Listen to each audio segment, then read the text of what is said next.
today. John Norman with us. Mr. Norman would find time for us this morning, and we're particularly pleased to have with us Keyu Jin of the London School of Economics, and truly expert on some of these dynamics of a trade war. Professor Jin, it's very importantly, how are the dynamics right now between the Chinese trade representatives and their communist leadership in Beijing? What is the relationship of a trade team coming back from Washington to the leadership behind the red doors?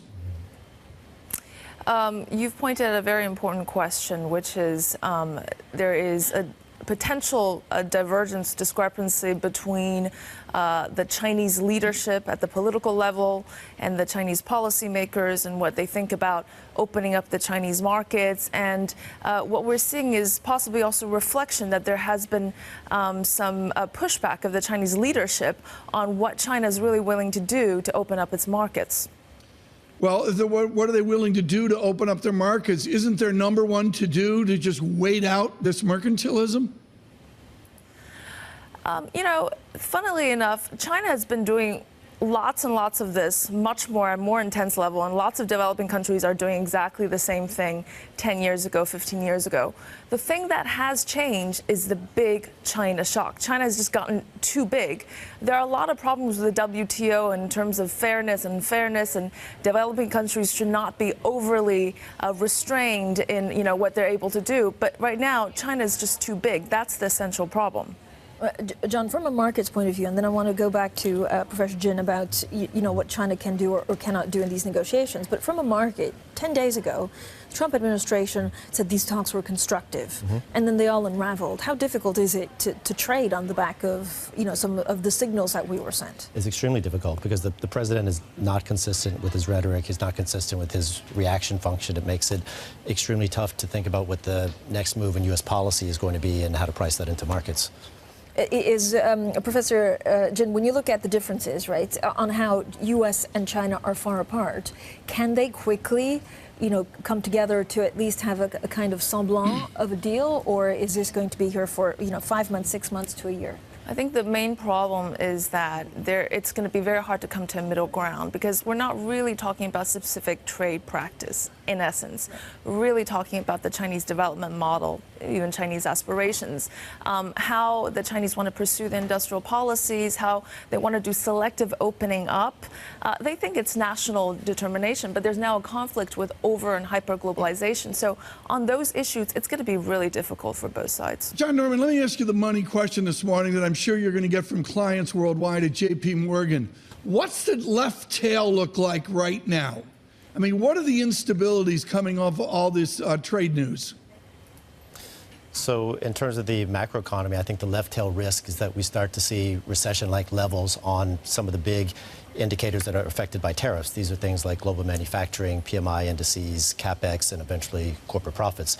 The left tail risk on markets, to me, is equities down at least another 10%, because even though they're somewhat off their highs, it's low single digits. It's 3 to 4% off the highs, and this was from a starting point of markets that were slightly rich. So it doesn't seem to me that equities are pricing in any kind of risk premium for the macro data looking a lot worse the longer this trade war persists, or even in the other extreme scenario, which is that tariffs are put on all Chinese goods.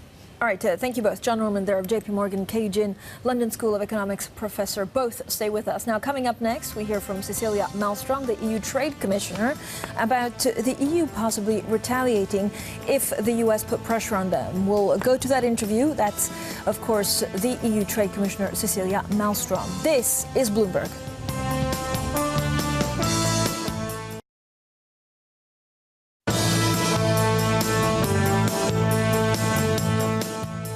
We are already preparing a list of possible items that would be on that list. The moment this is official, if it happens, I still hope we won't, then we will publish that list, as you have to, according to the WTO rules, and do the final consultations, and then it will happen quite rapidly.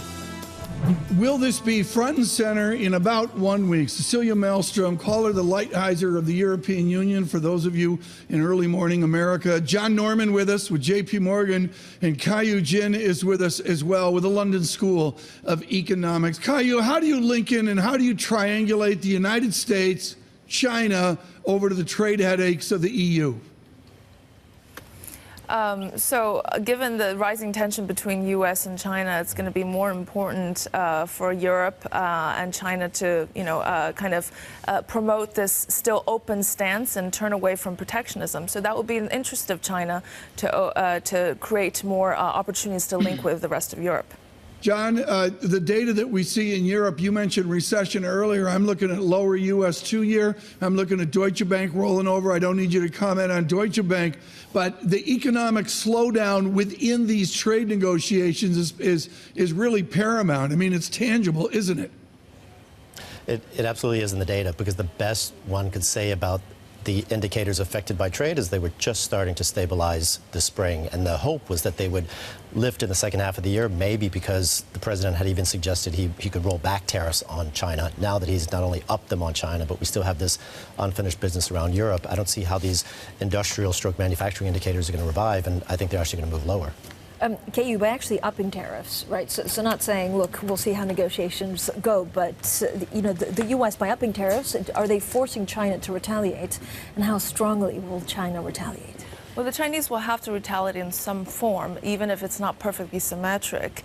And the reason is that the political authorities have to answer to their domestic citizens, and they have to resist this pressure. They're thinking, okay, after the trade war is, resolved, what next? If China caves in too much, it will have less bargaining power the next time that comes around. And we know that this is not just about trade. It's about an overall rivalry between the two nations. Okay, but is China talking with one voice? Or does the Chinese president have to go back home and get different factions together to make sure that everyone's happy with how they respond to the U.S.? Yes, there is a reformist group in the country who is more about opening up, and there is a more nationalist group in the political system who is about staying strong and creating a whole new financial and trading order a la Chinese, basically.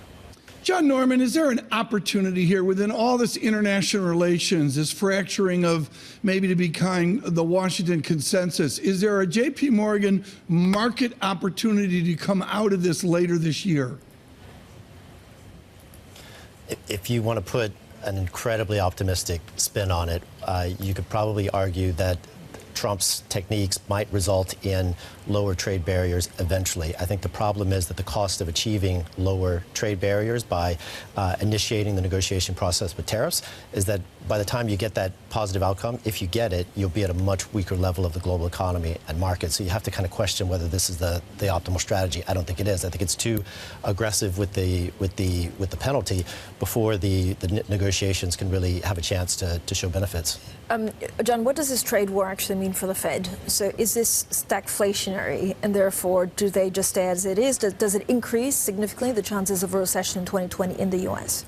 I think it increases the chance of a recession because it's essentially a tax hike on the corporate and the consumer sector when the corporate sector has been somewhat weakened already given what's going on in CapEx. I wouldn't call it stagflationary because I don't think this is going to result in meaningful inflation. There'll be inflation on imported goods, those that are coming in from China and are now being taxed at 25%. But there'll be some other source of domestic demand which is weakening as a consequence, and that's why I think the inflation story is not very interesting to me. To me, it's more around the overall demand story.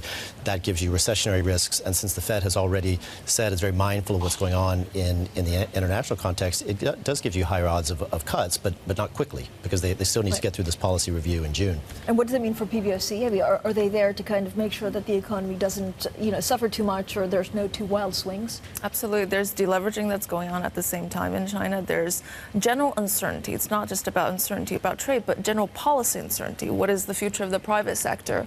And of course, there's transparent exchange rate management. You want to keep the exchange rate stable. All of these things are under PBOC's consideration.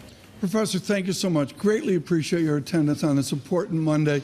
Keyu Jin is with the London School of Economics. We're going to continue here, much to talk about correlations and non-correlations in the market, getting us ready for an important conversation in our next hour from Yale University, informally with Morgan Stanley. Stephen Roach joins on the next trade war. Stephen Roach in the next hour. Stay with us. Worldwide, this is Bloomberg.